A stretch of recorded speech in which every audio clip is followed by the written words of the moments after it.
Welcome to The Law Matters. Of course it does. Hi, I'm Debbie Moraes, your host and moderator.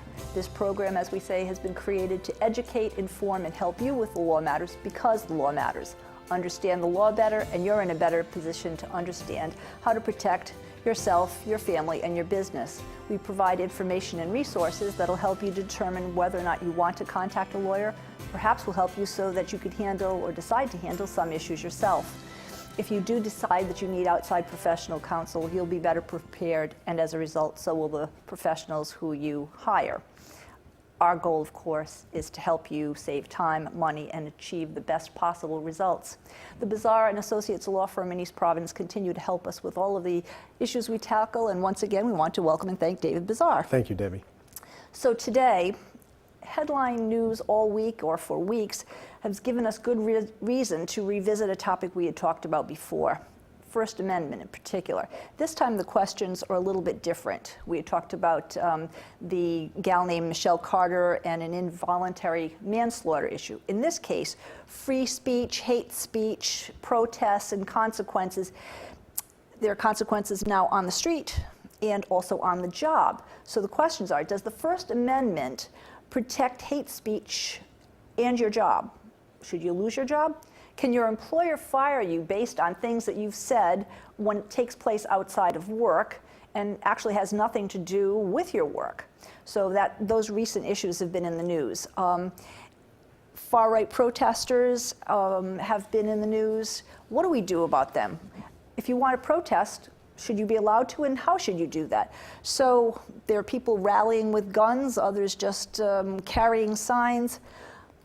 What's legal? What can you actually do? Free speech, we've talked about before. What do you suppose should happen if people are starting to say terrible hate things? Are they allowed to, and then should they be fired? So where do you want to start? With how to assemble in protest, or what your rights are? Because there's a lot of stuff. There are so many things. Let's start with, how about in the wake of the tragic events that happened this past weekend in Charlottesville, a number of the white supremacists were protesting. They've been identified and outed or ousted on the social media and then ousted from their job, fired from their employment. Should they? So why don't we start where the president maybe should have started, which is that they're despicable. There's no place in America for that kind of thought. They should just be condemned. And the president could have done that. And if he wanted to say that there were other issues there that are of concern, he could have. But he needs to, and we need to start there. Having started there, we can then say that, do they have a right to protest? Of course they do. The First Amendment protects everybody. Once you start trying to slide some people in and some people out of First Amendment protection, it's a slippery slope that you never want to go down. I remember back when I was in school, there was an attorney, and I think it was in Skokie, Illinois, or something like that, where the KKK wanted to protest. And that was back when they did it with hoods on.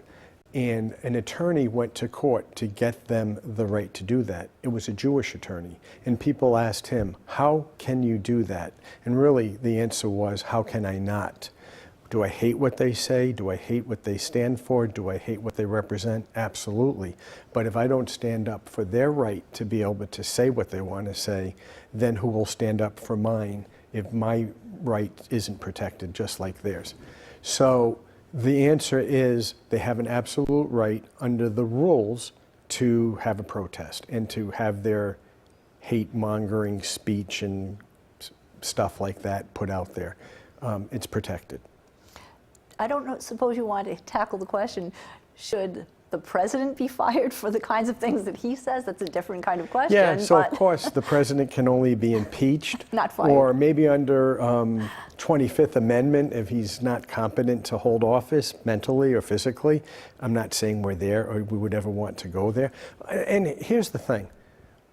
All I'm asking the president to do is to say that it's wrong. That if he looked at the video from Friday night, where marchers are marching with tiki torches and yelling blood and soil and Jews will not replace us and things like that, he watches everything. He's seen that. He should just come right out and say how despicable it is and how there's no place in his United States of America, our United States of America, for any of that. He should just say that. If he wants to go on and say that there were people on the other side, the anti-hate people protesting, and that there were a few of them who were improper and violent and acted inappropriately, he can say that. Why, though? That's really, let the courts decide that. What he really should have just said is that what he saw from the neo-Nazis, the KKK, the white supremacists, whoever it is that constitutes those people with that hate speech is just wrong, and it's not anything that he could ever watch, stomach, or endorse. And that's what he should have done. Or tolerate. Tolerate. And of course, the ACLU, not surprisingly, has gone into the fray, and they've also been inciting, I should say, because they say that KKK, supremacists, white supremacists, or whatever other nomenclature you have, they have a right to speak too. No one under their way of doing business gets fired, but in this case, because of this particular circumstance, once that those protests were attached to a name, those people were fired. Now, is that a state's issue, David, where some situations are employee at will, so we don't really like how you behave, David, and we think even though you did it on a Sunday afternoon or whatever day it is, we can fire you just because we don't think you fit in here with our culture, whatever that might be? So employment will flow from state law, or if there's a union contract, or if you have a contract of employment, your contract. In every situation, based on those three different things, would be slightly different.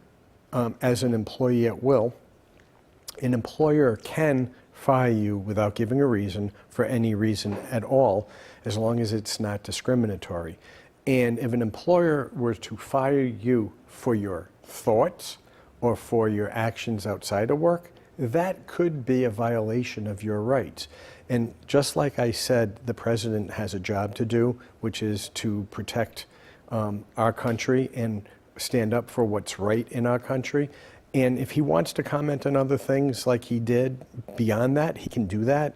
The ACLU has a job to do, which is to protect the constitutional rights of people. And as an employer, you have to follow your rules too. And an employer cannot come out and say, I'm firing you because I don't like what you stand for. That would be a violation. If they fired you and didn't give a reason, and you can prove it was for that reason, you might have a case. So as long as your thoughts, your things that are outside of work and those type of things don't affect your work, your free speech under the First Amendment is protected. And remember, that's a governmental protection for the government not stopping you from saying what you're saying. And if it doesn't affect your employer or your work, it really isn't a grounds for them to fire you. But a smart employer might find other reasons to let you go. And how about some of these larger companies who have been firing their employees when they have somehow during the course of 9 to 5 found a way or a reason to make a statement against LGBT or blacks, whites, anti-Semites, whatever they've done. And somehow the CEO or an HR department has said, sorry, you don't fit in with our culture, you're gone, based on what they've said. They can do that? Well, if the employer can show that what you're doing is harmful to their company, then it's possible. Again, you can't fire someone because of their race, religion, any of these protected age. All of these are protected areas. Right. And so if you come out and say, I'm going to fire you because you're an old woman, then you are going to be held liable for doing that because it's a violation of someone's rights. Someone has a right to their own thoughts and feelings and all of those types of things. And if those thoughts ideals and whatever they stand for don't affect your work, it's really not grounds to fire them. If it starts affecting either their work or your company, then you might have a legitimate reason to fire them. If someone shows up with a KKK mask, those white hoods or whatever, or a swastika, either a tattoo or they brandish it some other way, can you fire them because of that? It's sort of disruptive. Well, it can be. And if it affects their work and how they're doing their work and your business, then you might have a legitimate reason to fire them. I don't practice in the employment area generally, so certainly that's something that an employment lawyer would have to really look at. But generally, I can tell you that if someone's thoughts, any of those other things that are protected aren't affecting their work, that employee is protected. Once it starts affecting the work and it's an at-will employment situation, then you are at risk for losing your job if you do something, if you take something of your thoughts, your beliefs, or whatever to work that's going to start affecting either your work or your employer's business, then you may be at risk. Imagine the power now of the social media, David, where these people who had identified those protesters had made enough noise in social media to malign the company and make them think that this is certainly undermining our reputation as a company. We need to get rid of them. They've done some damage even beyond what the protester, whatever that protester said, that was inherently hateful or awful or whatever, too. Right.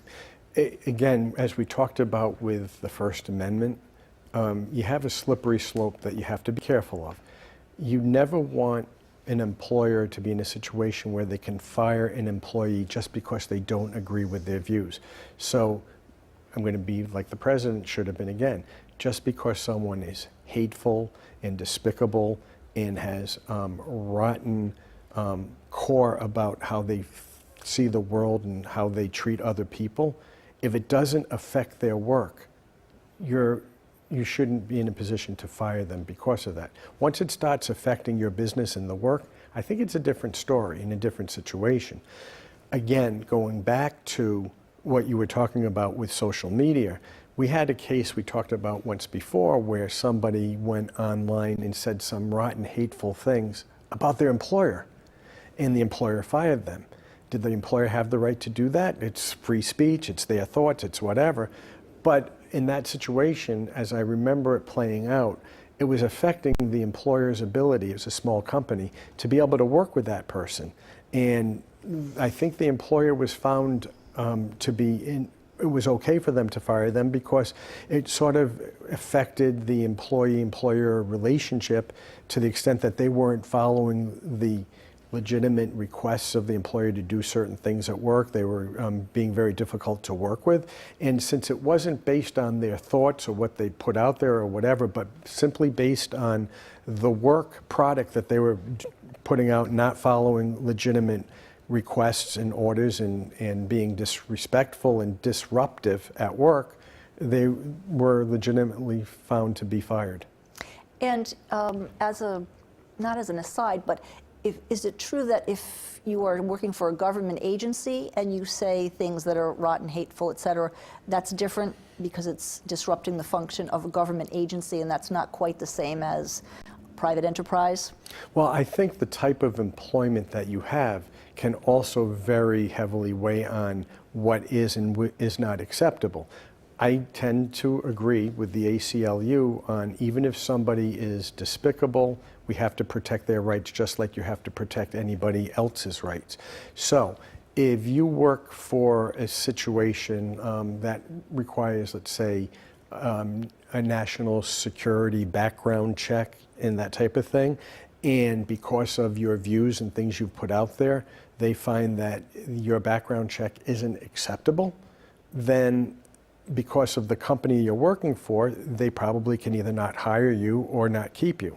So it depends, again, on what the situation is and how it affects your ability to do the work, number one, and whether or not they have other legitimate reasons not to hire you or to fire you in the first place. Okay, so while we were just talking about hiring and firing, how about in a parallel universe where college students wrote their essay, passed their SATs, they were accepted at a college, and somewhere between their acceptance and the day they enter the classroom, or even if they've been in the class or had gone through a year, and they've had some behaviors that are hateful speech, acted out, disruptive, can they be, should they be, can they legally be dismissed from school because of their hateful, spiteful actions under the free speech guidelines? As I understand college acceptances, the college reserves the right to offer you an acceptance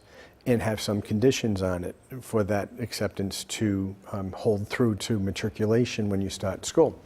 And I remember there were some other situations. For example, one of the requirements is that you finish up school well.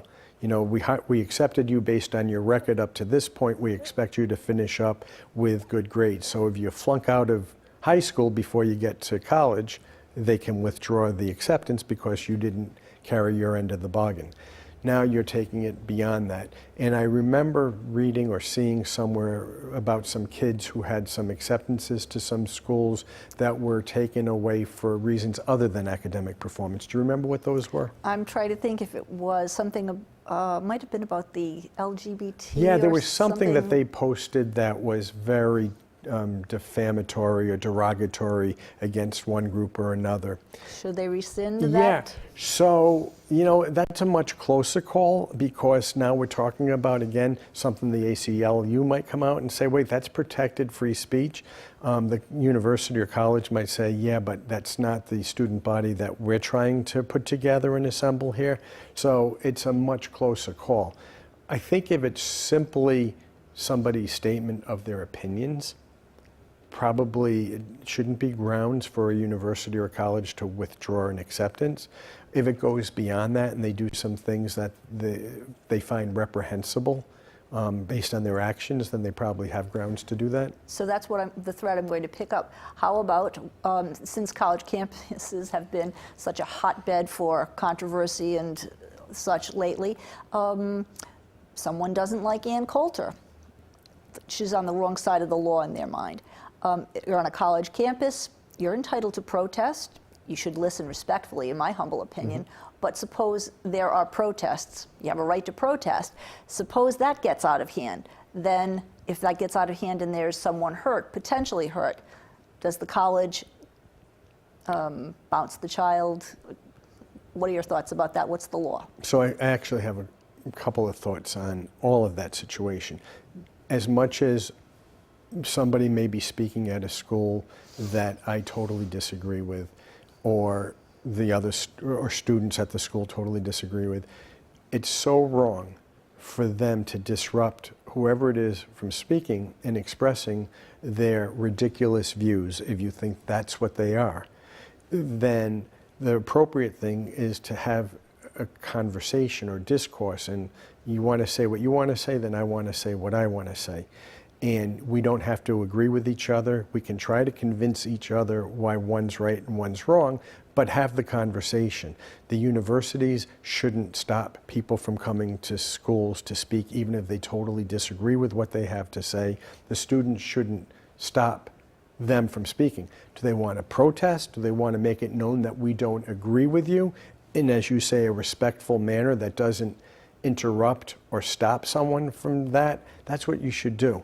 Now, I don't believe that the students have a right, I know they don't have a right to be violent and to do things that are criminal just because they don't agree with someone. Just like the president said, the anti-hate protesters, for the most part, I think were doing what they should have done. Were there some that stepped over the line and were either acting criminally or violently? Yes, and they shouldn't have, and that's wrong.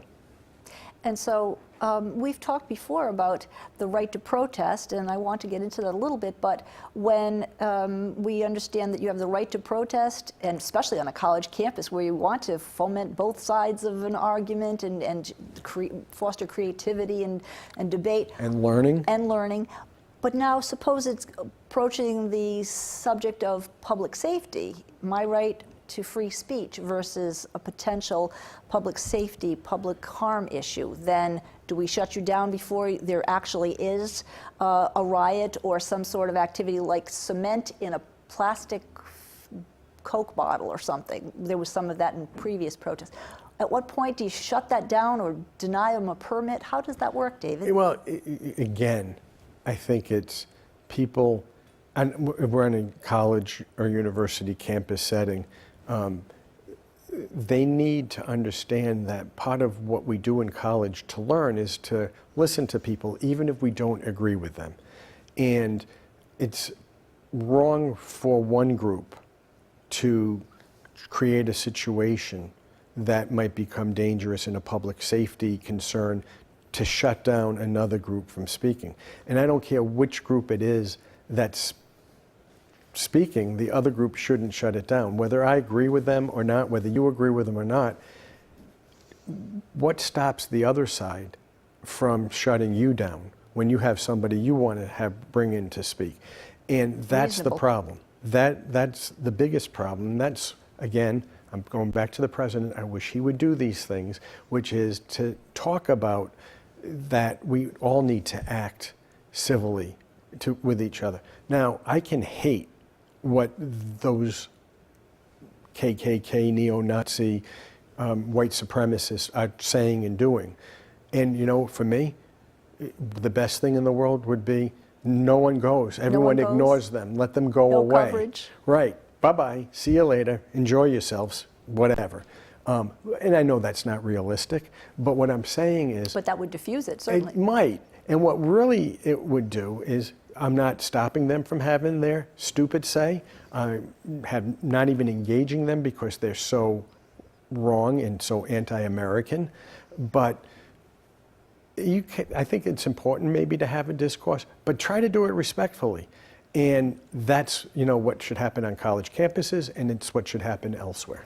And so there are rules for how to do a protest. We say on the show that we're planning to give people the resources. Right. If anyone's interested in knowing how to do a protest, wikihow.com will show you how to do a legal protest, from how to organize it, to how to select a location, permits, how to plan the activities. So there are some specific rules about that. And upcoming planned protests, some have permits, some don't. What do we need to know about that? Every locale has its own rules and what you need to do to have a permitted protest, to have all of the rules that you need to know about followed and in place. So you had mentioned to me at one time earlier about the protests where people go and they have guns and weapons and other things. And of course the answer is, in some places you're allowed to carry weapons, other places you're not. So the rules of what you're allowed to do and not allowed to do most times are controlled by the local rules of where you're going to be. The state and State the or location. town. Yeah. So if you're going to go to Providence and you want to have a protest in Providence, you should contact the Providence police and say, okay, we want to have a rally. Why does it have to be a protest? Let's have a rally. A rally. And we want to do it. What are the rules? What are the requirements? What do we need to know? And how do we do it? As you say, you gave a site that might help lead you in the direction of finding that. But usually, I think if you start with the local police department, they'll tell you what you need and how to do it and what's the right way to do it. So we had been talking about First Amendment, but of course there's also this issue about a Second Amendment. If in some states people are allowed to carry arms, sometimes they're allowed to open carry. But when you are planning on having a rally, protest, or otherwise, is that supposed to be viewed in the same way as someone who's petitioning to have a rally and they don't have guns in their back pocket or someplace else? Well, how does that look? The rules of what you might or might not do at a rally or a protest may have some additional rules as to what the weapon rules are. Carry, permit, concealed weapon, open weapon, whatever it is. Those gun rules still apply, and you have to still follow those rules. But Man, isn't it ridiculous that anyone would think that they would have to bring a weapon to a rally or a protest? Shouldn't we Exactly. be engaging in civil discourse and conversation? It would make sense. And how about the fact that if you are going to have a group of people, that certainly by any standards requires more policing or more security, let's just say more security. But if you were at a point where policemen or security are literally afraid to show up because they already see that you're carrying torches, and I don't mean the kinds that light little candles, Right. and guns, you're imposing and requiring your city or your locale to pay an awful lot of money for additional security, or they don't even want to be there at all. Right. So don't I have a right to be able to be in that same location and think that I can reasonably expect to be protected, but I might not be because the police don't want to show up if they're gun-carrying, sign-carrying people? It's what we need to turn around in this country so that we can have differing views. And I've never been one to support any extreme views, whether it's, as they call it now, alt-right or alt-left. Yeah, how about more middle of the road? Let's talk about things. You know, we can disagree on policy, we can disagree on what's best way to do something, but can't you want to express? Can't we all get along? Well, a little bit, right? So upcoming this week, there are expected rallies throughout the country in various locations, and I suspect that previously those locations had already been identified and they were acceptable locations. Now, in view of these recent issues, tragedies, protests and problems, does the state or that locale have the right last minute to change their mind because there's been such an escalation of violence? Can they change the rules at the last minute because of what's going on? I think public safety is always the #1 concern. So I think any locale, city, town, wherever this might be taking place, can set what the rules are and express changes in those rules if there's a public safety concern. And back to the right of free speech just for a second or two. We are going to have a rally. You don't like what we have to say. I have a right to put it on social media. And yet, in some cases, those social media sites that have posted rallies about KKK or whatever else, they're being taken down. Should they be? Yeah, you know, you get into that same whole situation where if we take one side, one group's down, do we take another, and what's right, what's not right? Who's the moral police? Again, you know where I stand and what I agree with and don't agree with, but I don't know. Again, public safety reasons, maybe there's some concern with some of that, but if it's a private website, you know, that the company says these are our policies and these are what we're going to do, they still have to honor the Constitution of the United States and follow whatever protected speech and rights would be covered under the Constitution. In a way, this is a bit rhetorical, but isn't it a shame that these things are even being discussed? Because what you're saying seems as if it would be an automatically acceptable thing, you know, that someone wants to put something up, it's free speech, and yet... Yep, and you know, I may have overstepped a little bit with the Constitution because if it's not governmental and censored by the government, it might not be protected. They might be able to do what they want to do, but they should always do the right thing. They should do the right thing. We hope that this has been helpful to you, whatever side you are on, and we hope that you will continue to stay tuned to The Law Matters because it matters to you. Thank you.